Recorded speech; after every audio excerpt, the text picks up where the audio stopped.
Jadi harus di atas 17 tahun dan mempunyai surat izin mengemudi. Nah, jadi nanti kalau jadi polisi, lihat ini mobilnya keren-keren toh. Ini mobil lalu lintas. Ini ngawalnya Pak Presiden, ada ngawal pejabat-pejabat tinggi yang di depan sendiri. Nah, ini mobil Sabara ada seperti ini. Ini mengawal duta besar.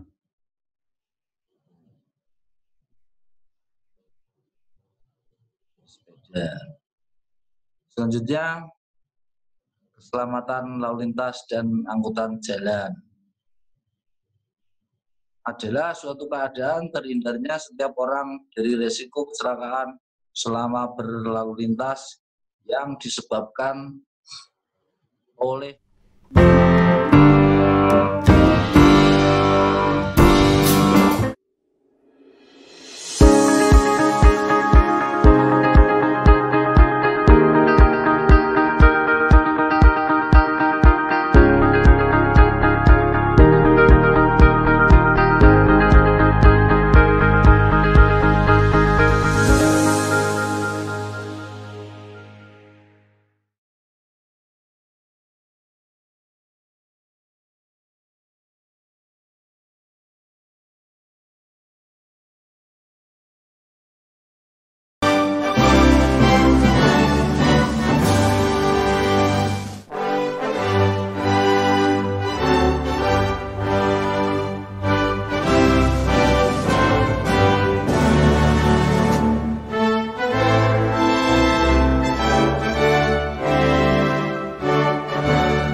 Siswa 78 giat rajin belajar.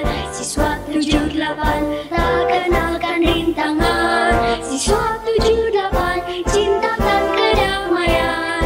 Kami siswa dermawan, peduli sesama, cinta alam dan satwa, sehat cerdas berbudaya, semangat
Karya pendidikan Marsudiri ini mengembangkan pribadi yang cerdas, beriman pada Tuhan, mencintai sesama dan alam ciptaannya.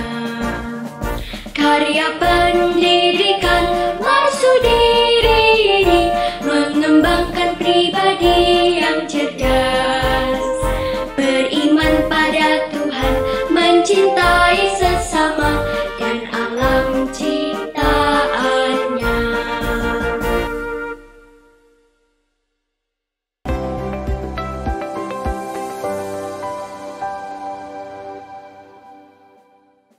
Selamat pagi Bapak, Ibu, orang tua, dan siswa-siswi SD Fransiskus Xaverius Marsudirini 78. Selamat berjumpa berkah dalam. Selamat berjumpa kembali dalam kegiatan masa pengenalan lingkungan sekolah. Sebelum kita mulai acara pada pagi hari ini, marilah kita awali dengan doa pembukaan oleh Bapak Tri Santoso. Bapak Ibu, orang tua murid beserta anak-anak yang dikasihi Tuhan, marilah kegiatan pagi hari ini kita awali dengan berdoa. Dalam nama Bapa dan Putra dan Roh Kudus, amin. Allah Bapa yang Maha Kuasa, kami mengucap syukur kepadamu atas segala berkat dan kemurahan yang telah Engkau berikan kepada kami semuanya, terlebih kesempatan hidup dan kesehatan yang telah Engkau berikan kepada kami, sehingga pada kesempatan pagi hari ini kami masih dapat berkumpul bersama di tempat ini. Bapa, kami akan memulai kegiatan pagi hari ini dalam masa MPLS yang ketiga. Kiranya Engkau selalu menjaga, menaungi kami, agar anak-anak kami bisa mengikuti kegiatan ini dengan baik. Doa dan harapan kami ini Tuhan, kami panjatkan lewat perantaraan Putramu yang terkasih, Tuhan kami Yesus Kristus. Amin. Santo Fransiskus Xaverius, doakanlah kami. Amin. Dalam nama Bapa dan Putra dan Roh Kudus. Amin. Bapak, Ibu, dan anak-anak yang terkasih, marilah kita kembali memanjatkan puji dan syukur kepada Tuhan, karena berkat kasih dan karunia-Nya, kita dapat dipertemukan pada MPLS hari yang ketiga. Perkenankan saya untuk membacakan susunan acara pada hari ini. Yang pertama, pembukaan, kemudian dilanjutkan dengan menyanyikan lagu Indonesia Raya dan Mars 78. Yang ketiga, disiplin berlalu lintas. Acara yang keempat, pembelajaran efektif dan karakter, kemudian dilanjutkan dengan penutup. Demikian susunan acara untuk hari ini. Marilah kita saksikan bersama-sama kegiatan MPLS hari yang ketiga.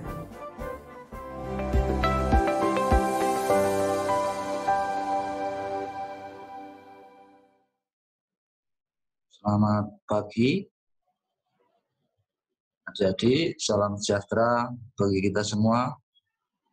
Om Swastiastu, Namo Buddhaya, salam kebajikan.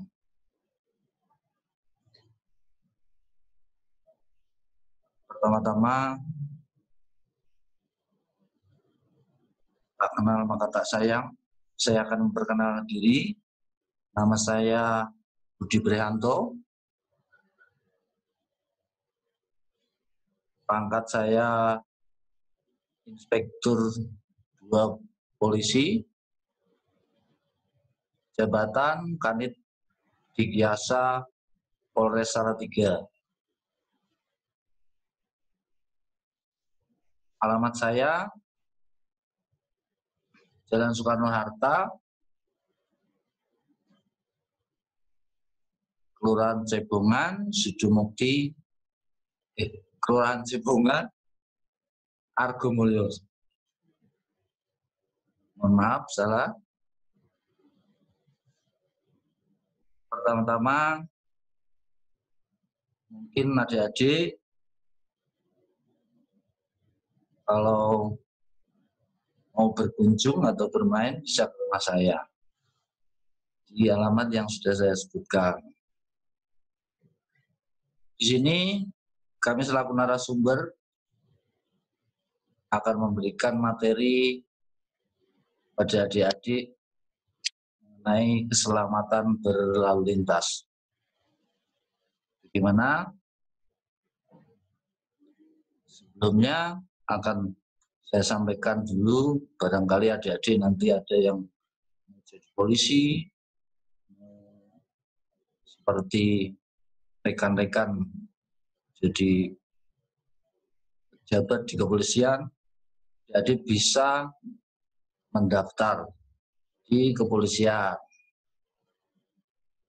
Sangat mudah sebenarnya, yaitu dengan cara adik-adik sudah lulus di sekolah menengah atas, kemudian mendaftar di kepolisian. Tidak dipungut biaya, gratis, dengan syarat mengikuti tes yang ada di kepolisian. Yang pertama adalah bisa mengikuti tes kesehatan. Jadi kalau jadi polisi harus sehat. Syarat utamanya sehat jasmani dan sehat rohani. Yang kedua, nilainya harus tinggi untuk memenuhi syarat akademis. Nilainya harus tinggi.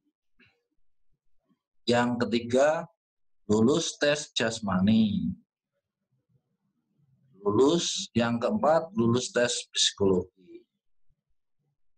Itu 4 item yang harus adik-adik pelajari untuk bisa menjadi seorang polisi. Tataran polisi ada banyak sekali. Kalau yang tinggi, yang paling tinggi bisa Akpol. Yang kedua bisa Bintara atau SIPSS, yaitu Pasca Sarjana. Kemudian ada yang Tamtama. Saya rasa itu informasi saya. Sekarang saya akan masuk ke materi masalah keselamatan berlalu lintas. Dasarnya adalah Undang-Undang Republik Indonesia Nomor 22 Tahun 2009 tentang lalu lintas dan angkutan jalan. Nah, seperti ini.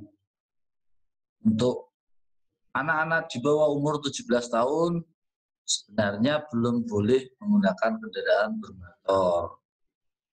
Jadi harus di atas 17 tahun dan mempunyai surat izin mengemudi. Nah, jadi nanti kalau jadi polisi, lihat ini mobilnya keren-keren toh. Ini mobil lalu lintas. Ini awalnya Pak Presiden ada, awal pejabat-pejabat tinggi yang di depan sendiri. Nah, ini mobil Sabara ada seperti ini. Ini mengawal kita besar.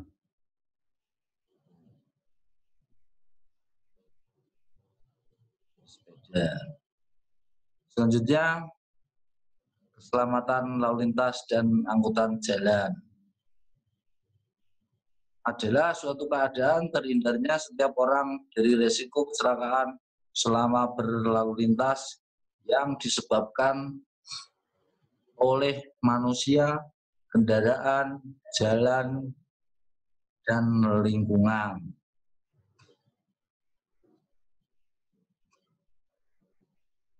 Cara aman berlalu lintas: menggunakan helm. Yang kemudian dilihat dulu kendaraannya, kelengkapan pribadinya, mungkin surat-suratnya,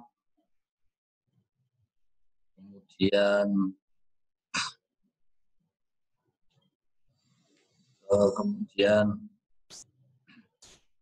kondisi kendaraannya, apakah remnya sudah pakem, kemudian lampunya, kemudian persyaratan yang lain.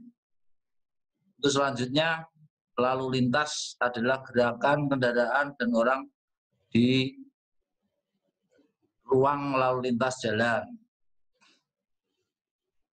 Hak utama pengguna jalan untuk kelancaran lalu lintas. Yang pertama, bagi pemakai jalan wajib mendahulukan sesuai urutan prioritas, yaitu sebagai berikut. A. Kendaraan pemadam kebakaran yang sedang melaksanakan tugas. Yang kedua, ambulan yang mengangkut orang sakit. Yang ketiga, kendaraan untuk memberikan pertolongan pada kecelakaan lalu lintas. Yang keempat, kendaraan pimpinan lembaga negara Republik Indonesia. Yang kelima, kendaraan pimpinan dan pejabat negara asing serta lembaga internasional yang menjadi tamu negara. Yang kelima, iring-iringan pengantar jenazah. Yang keenam, konvoi dan atau kendaraan untuk kepentingan tertentu menurut pertimbangan petugas kepolisian negara Republik Indonesia. Jadi begini adik-adik, ini saya terangkan, pengguna jalan harus mengutamakan 6 poin tersebut di atas, yaitu pemadam kebakaran, ambulan,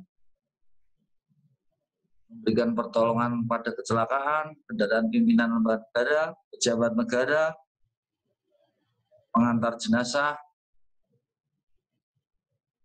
dan diskresi kepolisian atau hal-hal khusus masalah kepolisian. Jadi adik-adik jangan, kalau melihat di jalan, jangan kaget kalau kok ambulan robos lampu merah misalnya. Itu ada aturannya tersendiri. Selanjutnya, prioritas berwenang dilengkapi isyarat dan tanda-tanda lain. Untuk huruf C, dengan isyarat berhenti tidak berlaku. Selanjutnya, mengenal rambu-rambu lalu lintas.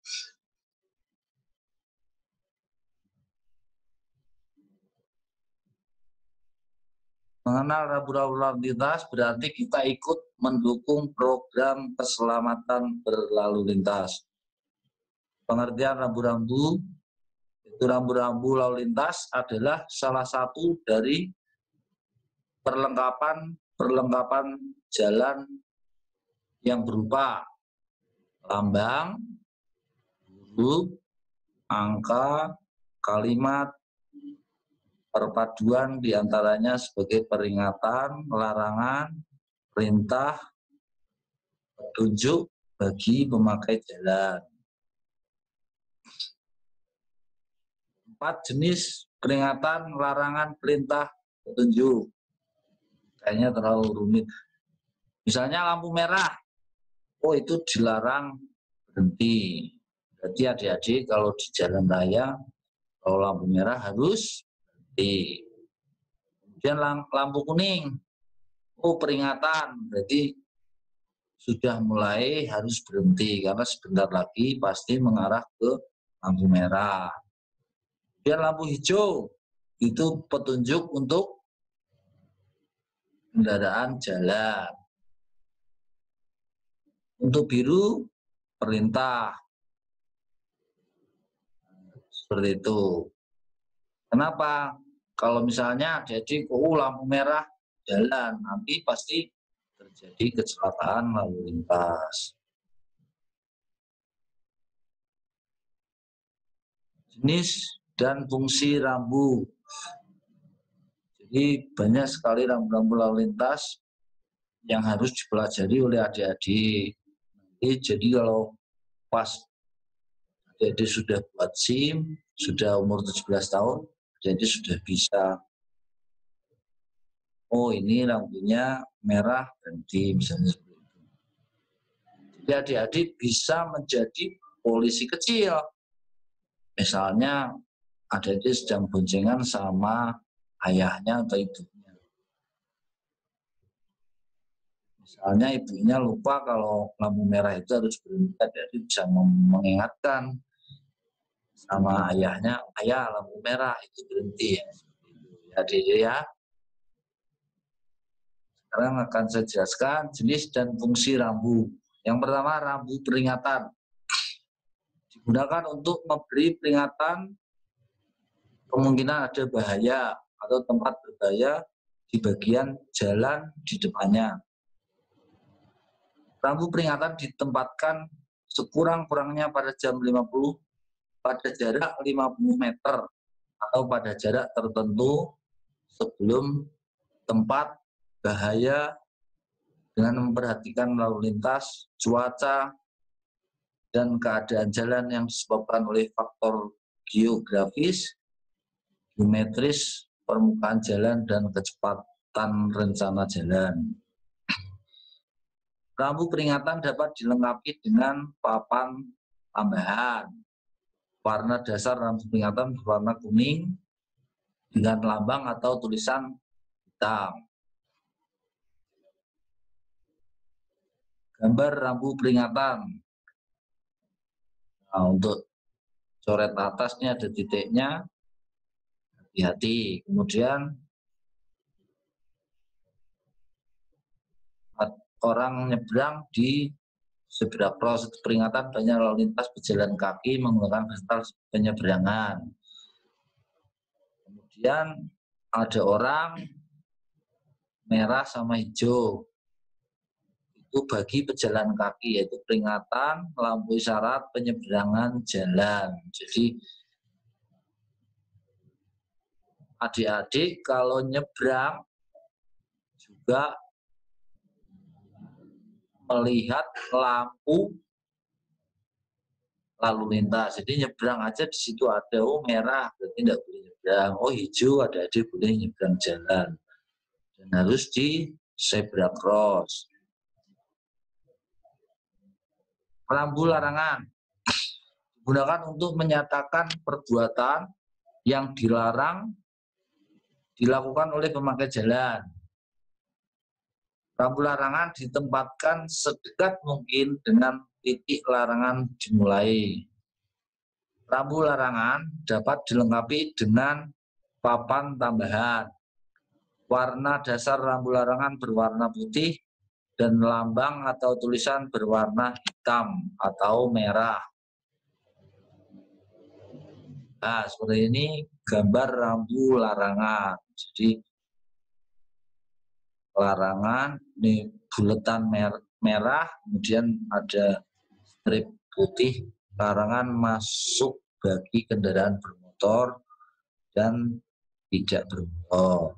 Kemudian ada gambar motor, kemudian dicoret itu larangan. Pokoknya yang warnanya merah itu berarti larangan, itu larangan masuk bagi sepeda motor.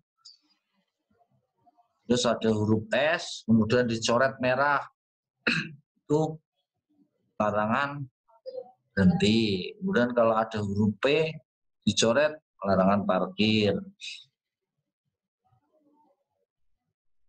Mungkin seperti itu. Yang ketiga, rambu perintah. Rambu perintah digunakan untuk menyatakan perintah yang wajib dilakukan oleh pemakai jalan. Rambu perintah ditempatkan sedekat mungkin dengan titik kewajiban dimulai. Rambu perintah dapat dilengkapi dengan papan tambahan warna dasar biru dengan lambang atau tulisan berwarna putih serta merah untuk garis serong sebagai batas akhir perintah. Contohnya, misalnya ada 40, ada bulatan, kemudian 40,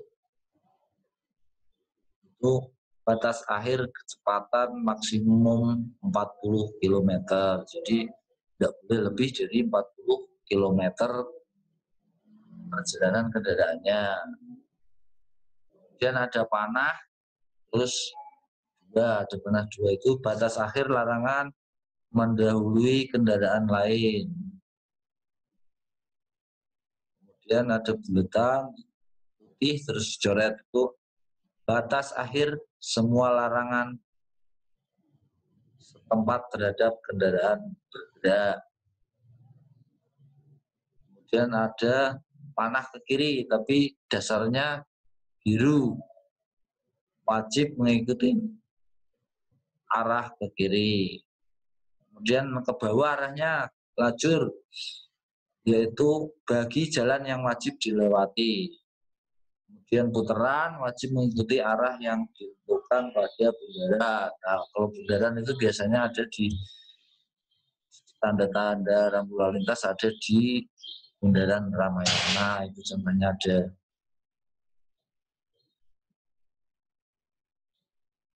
Masih rambu perintah, misalnya ada panah ke kiri, ada panah ke kanan, perintah mengikuti arah ke kanan. Jadi kalau bapak ibunya naik mobil itu, saya itu arahnya ke kanan, itu.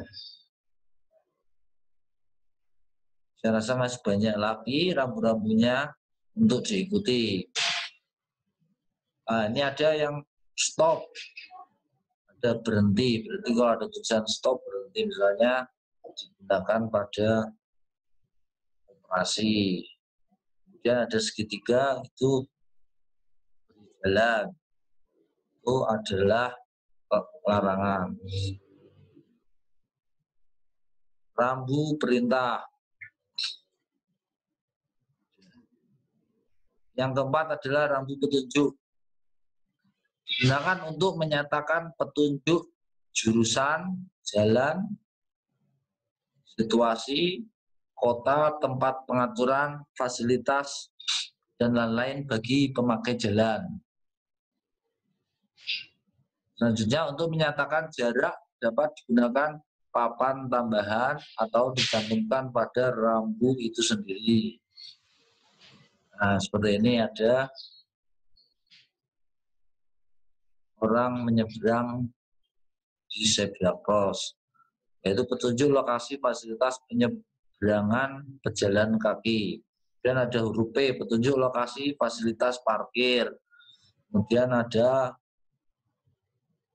palang merah, itu petunjuk lokasi balai kesehatan, bahwa di tempat itu ada balai kesehatan, yaitu puskesmas, balai pertolongan pertama, dan yang sejenisnya. Nah, seperti ini, yuk patuhi lalu lintas, tertib lalu lintas budaya anak bangsa. Apa toh harus pakai helm? Nah, ini akan saya terangkan. Helm harusnya yang standar SNI, yaitu standar nasional. Kemudian cara pakainya, talinya diikatkan, mungkin bisa diikatkan di sini sampai bunyi klik gitu. Cara pakai helmnya. Kalau enggak, ayahnya nanti dikasih tahu kalau pakai helm, kata Pak Polisi harus bunyi klik.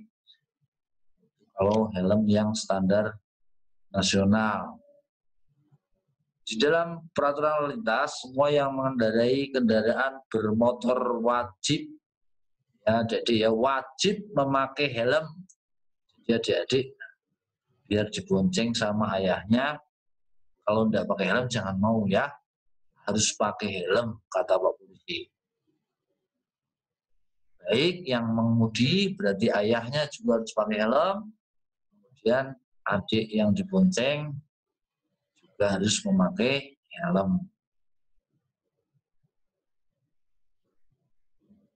Kadang-kadang adik-adik yang pakai motor tidak pakai helm, kemudian boncengan 3. Bahkan ada yang sampai 5, banyak tidak pakai helm, tidak punya surat-surat, biar sudah bisa. Nanti kalau terjadi kecelakaan di jalan, adik-adik sendiri yang rugi.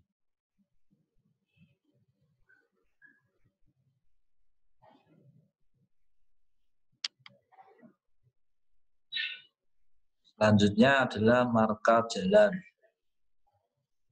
Marka jalan adalah suatu tanda yang berada di permukaan jalan atau di atas permukaan jalan yang meliputi peralatan atau tanda yang membentuk garis membujur garis. Melintang, garis, serong, serta lambang yang berfungsi untuk mengarahkan arus lalu lintas dan membatasi daerah kepentingan lalu lintas. Marka lainnya garis, contoh zebra cross. Ya. Apa tuh gunanya zebra cross? Jadi untuk menyeberang, jadi agar menyeberang di zebra cross, itu garis yang menyeberang di jalan itu ada garis. Itu untuk adik-adik kalau jalan menyeberang jalan di tempat zebra cross itu dilindungi undang-undang.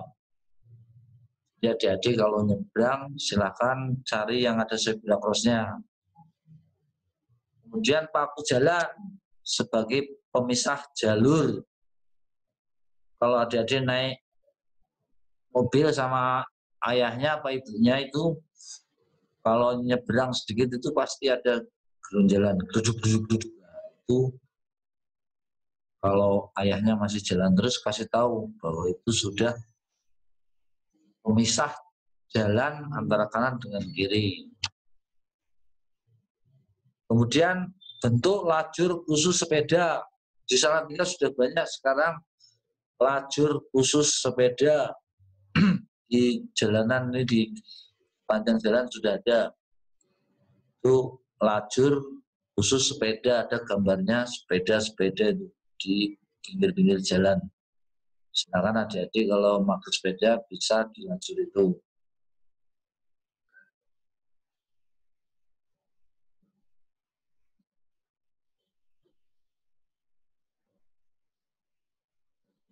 Bagaimana caranya aman di jalan?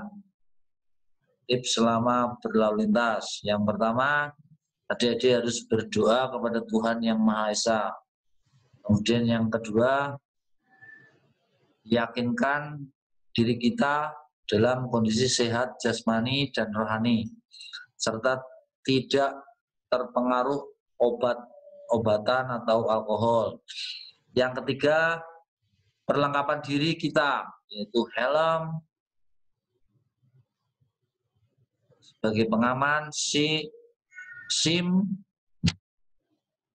kacamata, jaket, sarung tangan, perlengkapan pribadinya. Helm pengaman, kacamata, jaket, sarung tangan, kemudian sepatu. Yang keempat, pahami karakter kendaraan yang digunakan. Kemudian yang kelima, cek perlengkapan kendaraan, yaitu rem, roda, lampu, dan lain-lain. Dan jangan lupa surat penting seperti SIM, STNK.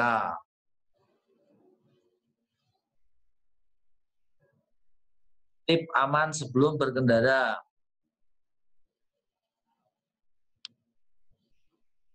kondisi sehat jasmani dan rohani. Lakukan pengecekan seluruh perlengkapan kendaraan sehingga siap untuk digunakan. Pahami karakter kendaraan Anda, jangan manual atau matic. Jangan lupa surat-surat Anda, SIM, STNK.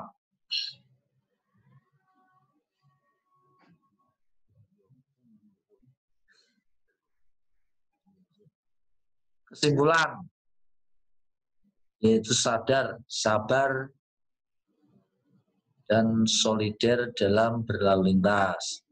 Awas, waspada, dan berhati-hati dalam berlalu lintas. Disiplin, taat pada undang-undang dan aturan lalu lintas. Antri tidak mencerobot, menyalip tanpa perhitungan. Rawat diri dan kendaraan agar tetap layak jalan dan selalu siap pakai. Itu yang dapat kami sampaikan, mudah-mudahan bermanfaat bagi adik-adik semua. Untuk tambahan, karena adik-adik saat ini belum bisa bersekolah bertatap muka secara langsung, untuk situasi ini, apabila adik-adik bepergian, silakan menggunakan masker selalu, karena sekarang dalam situasi new normal, masker menjadi kebutuhan pokok. Jadi adik-adik harus menggunakan masker. Kalau tidak, adik-adik bisa kena sanksi. Yang kedua, selalu cuci tangan agar terhindar dari COVID-19. Cuci tangan menggunakan sabun, kemudian hand sanitizer, silakan menggunakan hand sanitizer. Selanjutnya, tetap jaga jarak kepada siapa aja. Minimal 1 meter jaraknya dengan rekan-rekan yang lain. Itu bertujuan untuk memutus mata. Selanjutnya,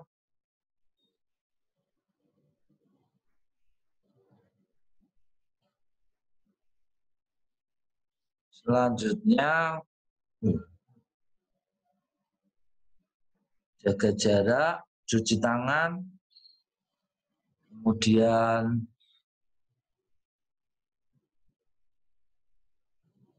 menggunakan masker.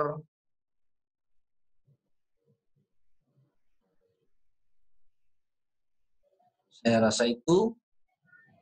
Silakan tetap berhati-hati, jaga keselamatan adik-adik semua.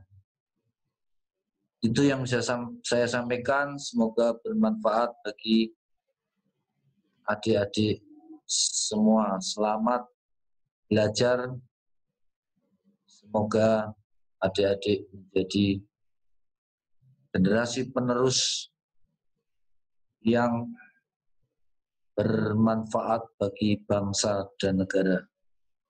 Wabillahi taufik wal hidayah. Wassalamualaikum warahmatullahi wabarakatuh.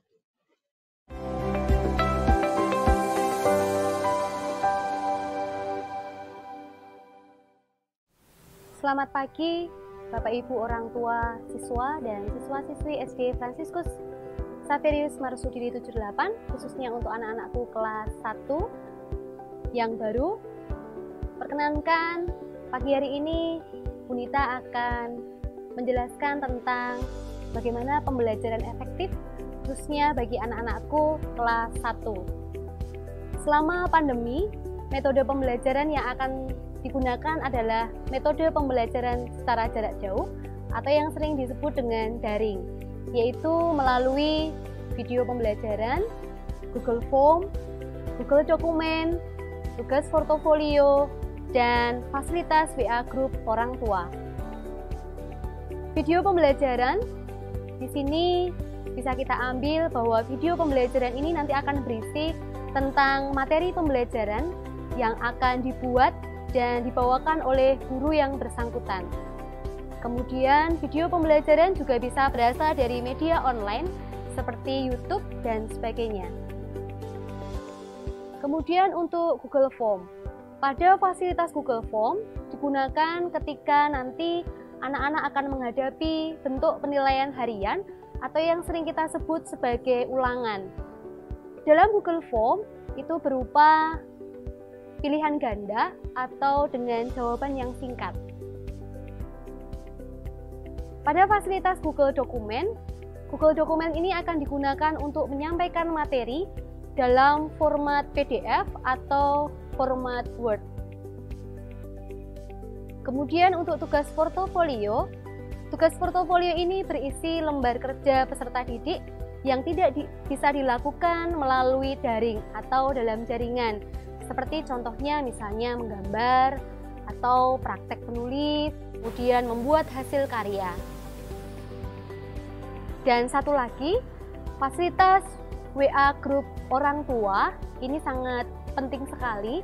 Fasilitas WA Group orang tua dapat digunakan untuk menerima link materi pembelajaran, kemudian menerima link penilaian harian di Google Form beserta dengan pengerjaannya, kemudian menerima materi pembelajaran yang berupa PDF atau format Word, kemudian yang terakhir dapat mengirimkan tugas ke guru yang mungkin berupa format video atau foto.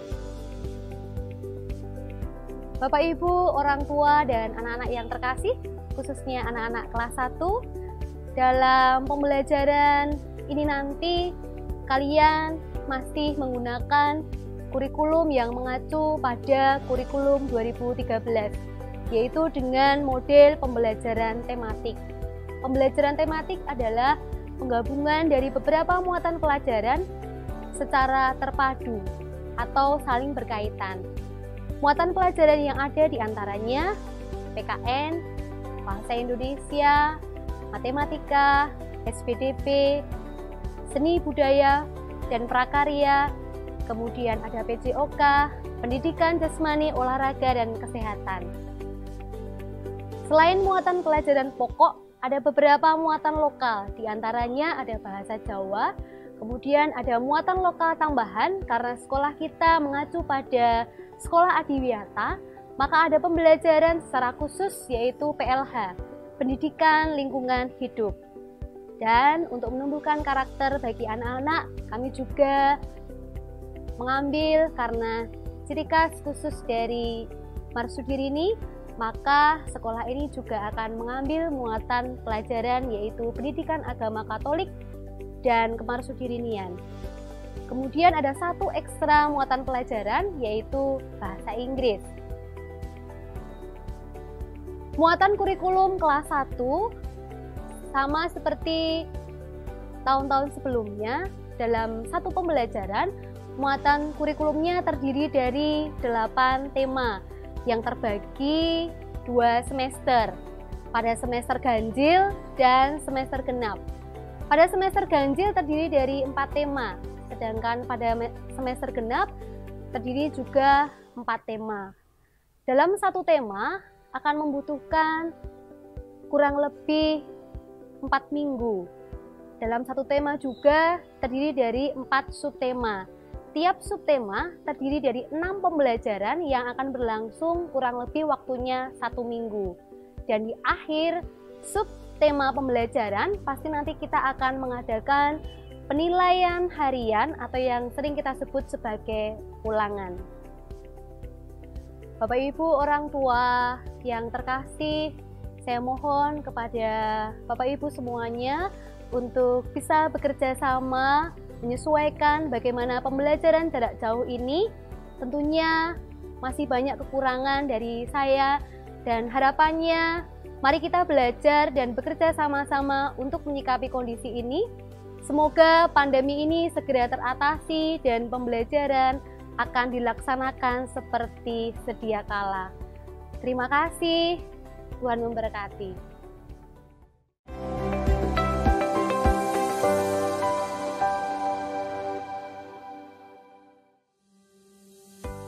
Salam sejahtera untuk Bapak Ibu sekalian serta anak-anak yang terkasih.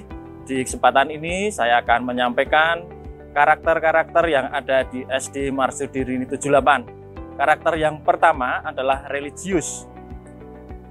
Religius adalah sikap dan perilaku yang patuh dalam melaksanakan ajaran agama yang dianutnya, toleran terhadap pelaksanaan ibadah agama lain, serta hidup rukun dengan pemeluk agama lain. Religius yang sudah diterapkan di Marsudi 78, contohnya adalah berdoa pagi bersama di lapangan, berdoa bersama akan dan setelah istirahat, berdoa malaikat Tuhan bersama jam 12 siang, berdoa bersama setelah selesai pelajaran, serta merayakan hari besar keagamaan. Karakter yang kedua adalah jujur. Jujur adalah perilaku yang didasarkan pada upaya menjadikan dirinya sebagai orang yang selalu dapat dipercaya dalam perkataan, tindakan, dan pekerjaan. Contoh jujur yang ada di SD Marsudi 78 adalah mengumumkan dan menyerahkan barang temuan yang bukan miliknya, menerapkan kantin kejujuran, serta berkata dan berperilaku apa adanya. Karakter yang ketiga adalah toleransi. Toleransi adalah sikap dan tindakan yang menghargai perbedaan agama, suku, etnis, pendapat, sikap dan tindakan orang lain yang berbeda dari dirinya. Contoh sikap toleransi: menjenguk teman yang sakit, menghargai teman yang berbeda agama atau keyakinan, tidak saling membeda-bedakan teman, menghargai guru sebagai orang yang lebih tua dan karyawan-karyawati.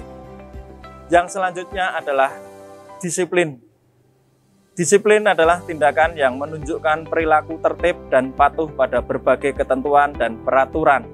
Contoh sikap disiplin adalah tidak menyontek pekerjaan teman atau saat mengerjakan tugas di rumah, tidak terlambat datang ke sekolah, mengembalikan barang yang dipinjam ke tempatnya, serta tidak berbuat curang saat bermain.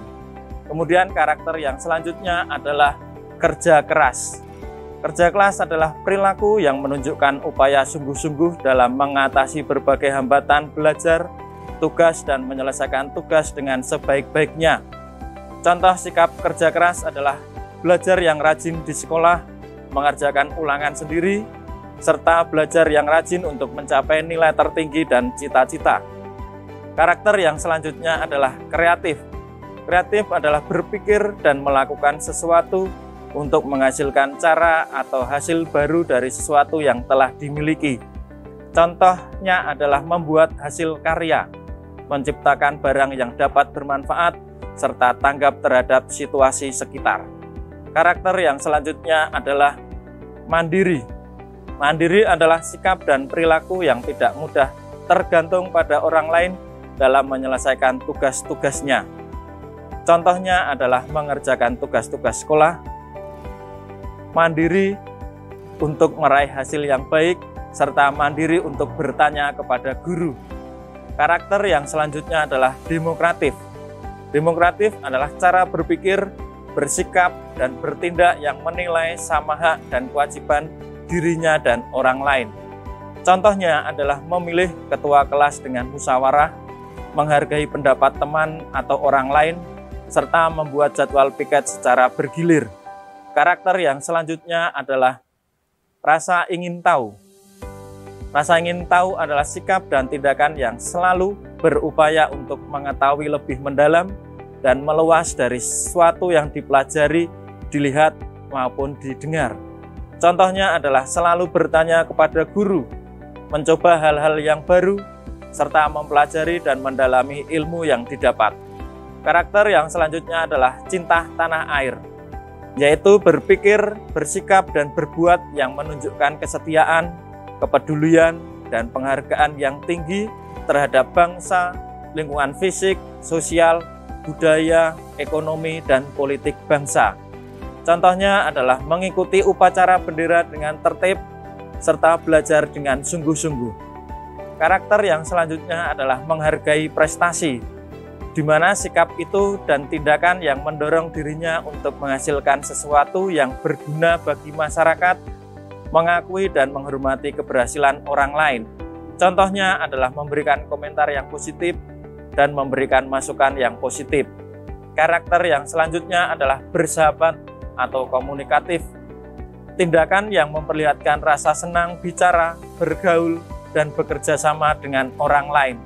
Contohnya adalah membantu teman yang kesusahan, menghargai pendapat teman, serta tidak memilih-milih teman.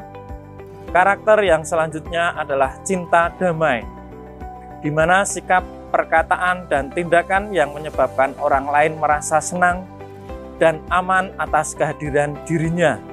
Contohnya adalah tidak bertengkar dengan teman, menghormati teman, serta tidak membuat masalah.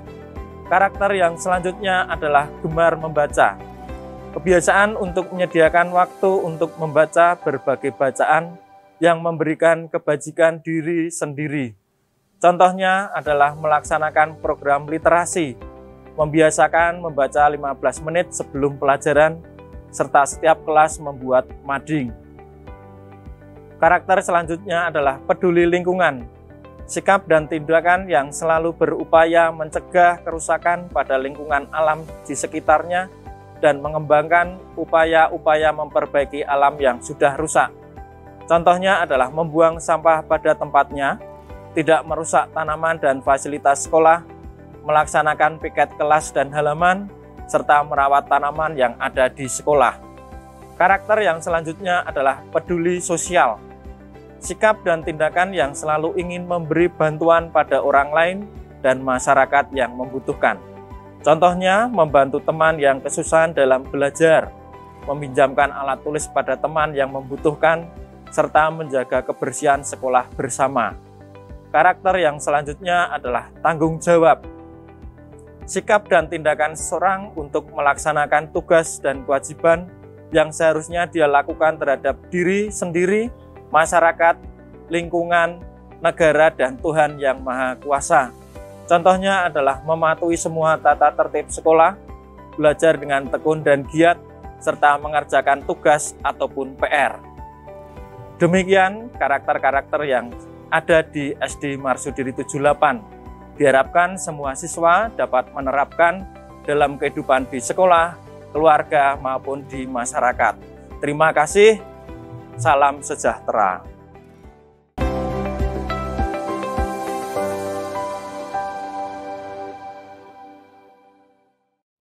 Bapak, Ibu, dan anak-anak yang terkasih, rangkaian kegiatan MPLS dari hari Senin sampai Rabu ini telah selesai.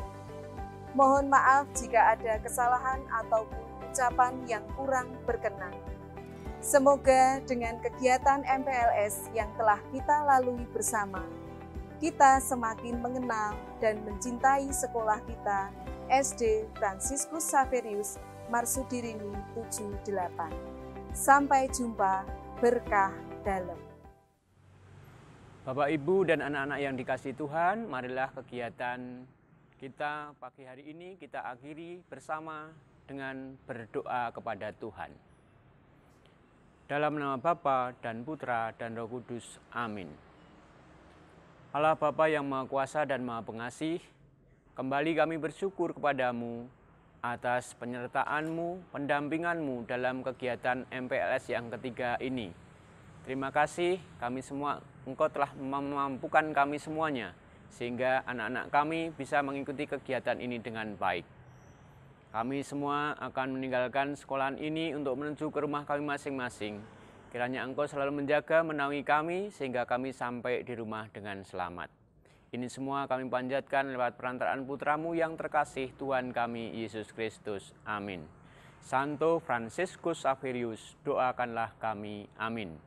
Dalam nama Bapa dan Putra dan Roh Kudus. Amin. Terima kasih.